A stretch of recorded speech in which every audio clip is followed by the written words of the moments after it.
we're going to move on and start talking about drugs and consciousness. So when we're talking about drugs, we're specifically talking about psychoactive drugs.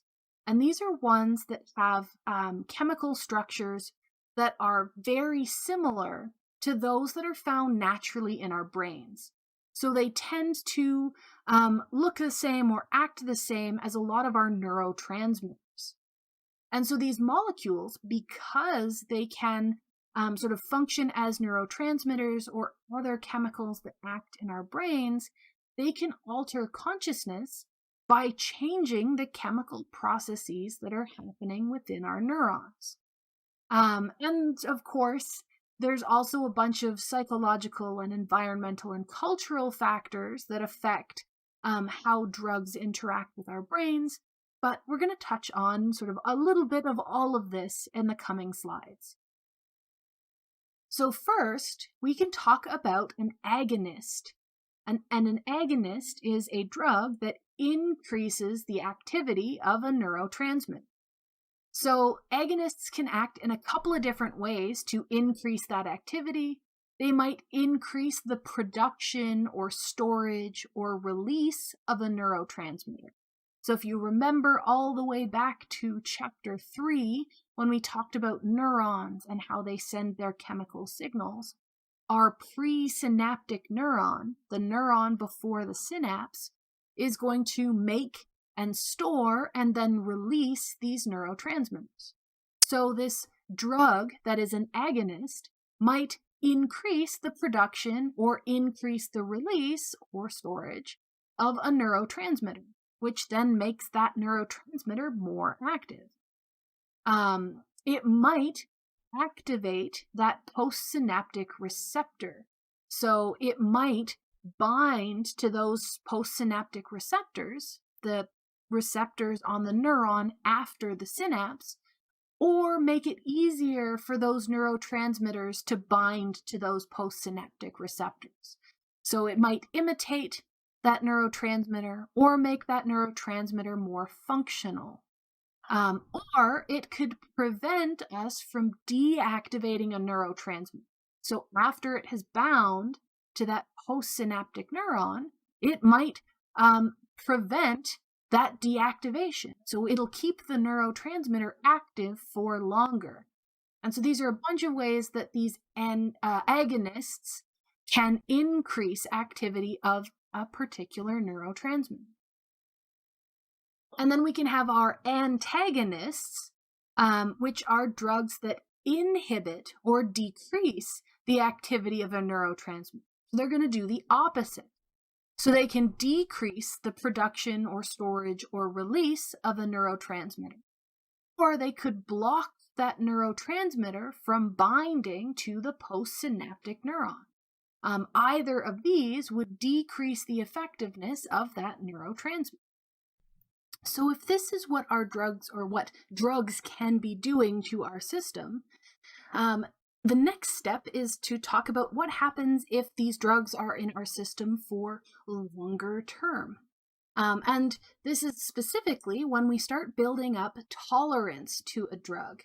And so tolerance is a decreasing responsiveness to a particular drug over time.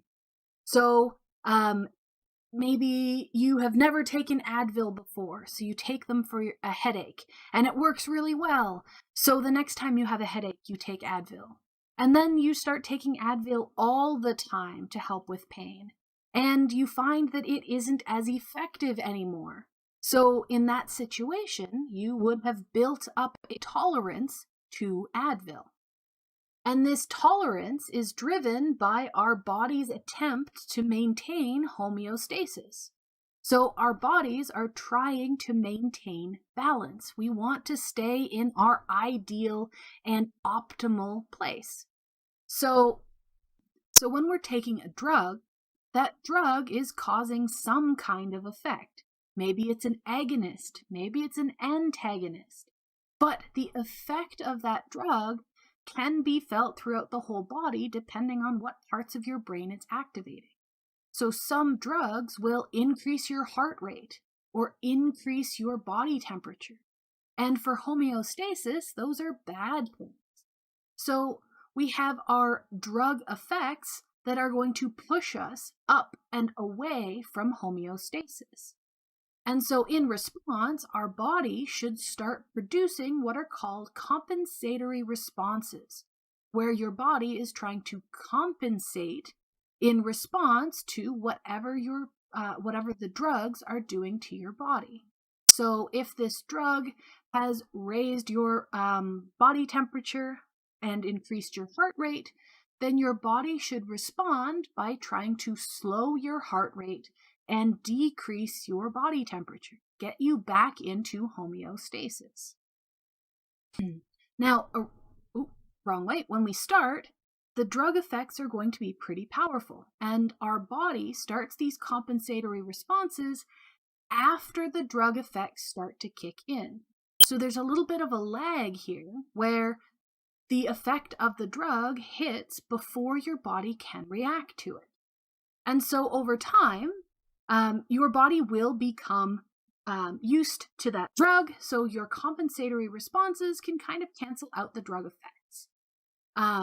So when this happens, you take the drug and your body immediately responds to get you back into a normal level, then you lose the effectiveness of that drug. So if it was something helpful, like Advil, that was helping you block pain from a headache, then this is really unfortunate because now the Advil isn't doing the thing that you took it to do. So your response is that you take more of the drug to overcome these compensatory responses. And I'm talking about legal drugs and good uses for them, but this is exactly what happens with any kind of drug, any kind of substance that's affecting your body in this way. It's just a lot easier to talk about the G-rated versions. So this is what tolerance looks like, is that your body is catching up to what the drug is doing, and it's keeping you in homeostasis, but you were taking the drug to push you out of homeostasis to begin with, which is why tolerance can become a problem. Now, withdrawal is what happens when your body has gotten used to producing these compensatory responses to balance out your drug effects, but if you stop taking the drug, there's going to be some lag before your body realizes that you don't need those compensatory responses anymore.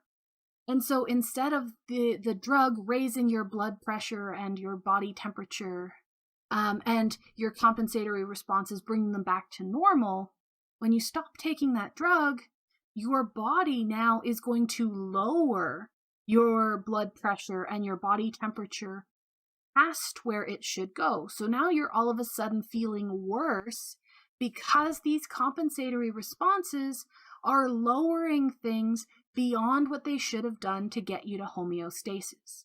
So you've gone the other way and it's even worse now. So withdrawal is when you have these compensatory responses when you stop using the drug. And the reaction is going to be strong and in the opposite direction of that drug. And this is why if you've taken some kind of drug that affects especially your brain, say you've been on antidepressants, if you've been on them for a really long time, you are told to ease off of them. You don't just stop right away because the compensatory responses can be really awful and it can produce some really bad withdrawal symptoms. So if you slowly ease off of it, then the difference between your drug effects and the compensatory responses is a little bit more manageable. Now, the next part of this chapter, I really wish that we could teach it after the learning chapter because we start looking at learning and tolerance because there's this really cool interaction. And this would be great if it came after we had already talked about classical conditioning. But unfortunately, this chapter fits in really well where it is. So every year I'm left with the idea that we're going to talk very vaguely about classical conditioning now, with the idea that we'll get more in depth in it in the next chapter. But it will make more sense when we come back to this in our learning chapter. All right, so when we're developing tolerance, we've only really talked about tolerance in terms of the drug produces an effect and our body produces a compensatory response in response to that effect. But there's learning involved here too. So what happens is that sometimes environmental stimuli can become associated with drug use. So you learn that a particular environment is where you are going to use a particular drug. So a great example of this is you might go to a specific bar with your friends every Friday afternoon to have a couple of beers to celebrate the end of the week. So at first, you go, you drink your beer, which alcohol counts as a drug, and it causes all of the things that alcohol can cause. It's going to mess with your perception, it's going to screw with your balance, all of those things, and your body is going to respond by trying to counteract all of those effects. But if you go to that same bar every Friday, then your body sort of learns that that's what you're going there to do. And because your body doesn't want to be pushed out of homeostasis, it starts associating this environment with the fact that you're going there to drink. And so what happens is as soon as you enter that environment, before you even take the drug, your body starts producing compensatory responses. So as soon as you get to the bar, your body goes, nope, we're here to drink. I need to do the opposite of alcohol to prepare for drinking. And so then when you drink and your body has started already compensating, you drink, the effects start happening, and your body also produces compensatory responses to those effects. So you end up with sort of this double dose of compensatory responses that keep you closer to homeostasis, possibly than you would like. And so this is happening through a process of classical conditioning, where your body responds automatically and unconsciously with these compensatory responses as soon as it sees that environment. But if you enter a new environment, maybe there was a fire and your local bar had to close down, so this Friday you and your friends go to a new bar. When you arrive in that environment, your body doesn't realize that you're there to drink. So there are very few compensatory responses up front. So when you start drinking, you expect that you can drink, say, 3 beer before it's going to be troubles to walk home. But because your body didn't start bracing for you to drink, the effects of the drug are a lot larger than what we had previously, with lots of compensatory responses. Now there's almost no response to the environment, and the only compensatory responses are to the drug effects themselves. So it's almost like you lost your tolerance because you're drinking in a new place. And this becomes a problem, especially with cases of overdose. So if you're used to going out and drinking 3 beers and being able to walk home, and then you go to a new environment, maybe you start feeling really tipsy after a beer and a half. So if you drank all 3 of them, you might be too drunk to walk home because you didn't have the same kind of response to the effect that was entering your body.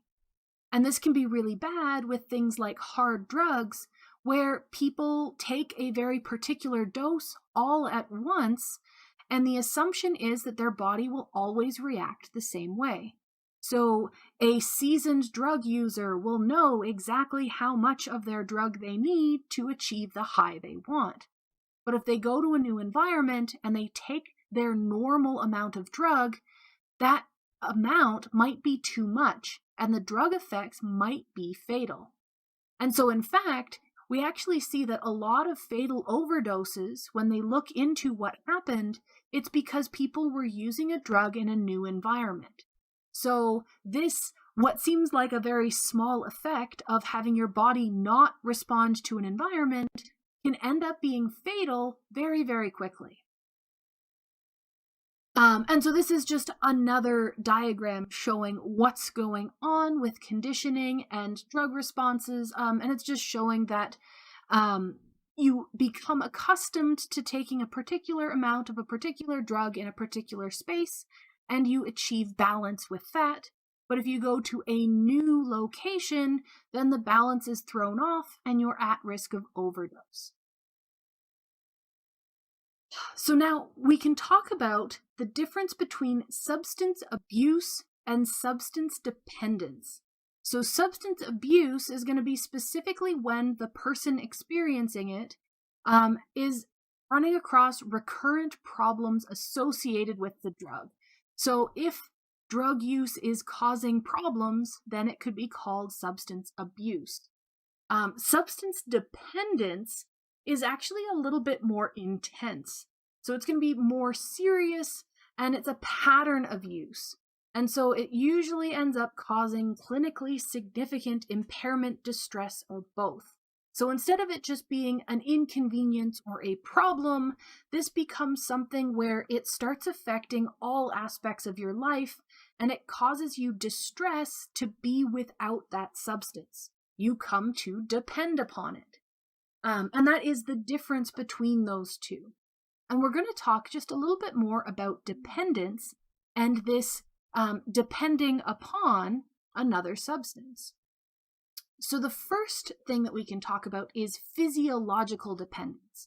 So when we're seeing drug tolerance and drug withdrawal, that's when your body comes to rely on and have particular responses to a substance. So if you stop taking something you are physically dependent upon, your body will push the other way with those compensatory responses. That's what the physiological dependence is. But we can also have psychological dependence. And this is when someone craves a substance. And it's not necessarily for the physical reasons, but it might be the appeal of the enjoyment of the effects or something like that. Though there is the caveat that this psychological dependence, this yearning for a particular substance, in and of itself has a physiological footprint. You can actually see changes in brain patterns in people who are psychologically dependent. So don't think of this as, your body craves it or your mind needs it. Both are tied to the body, just in slightly different ways. So next, we just want to touch on a couple of very quick myths about substance abuse. The first is that developing drug tolerance will always lead to significant withdrawal. And this actually isn't the case. So you can build up a tolerance to a particular substance. You can need to take larger doses to get an experience from it, but it doesn't always lead you to withdrawal. And I've had students ask before, so the things that tend to sort of disprove this statement are the hallucinogenic type drugs. So mushrooms and acid, I believe, fall under this category, as well as marijuana, though that depends, which we'll talk about in just a minute. So the next myth is that if a drug does not produce tolerance or withdrawal, you cannot become dependent. And that is also not true. So you can have drugs that don't produce tolerance or withdrawal symptoms, but you can still have that psychological dependence.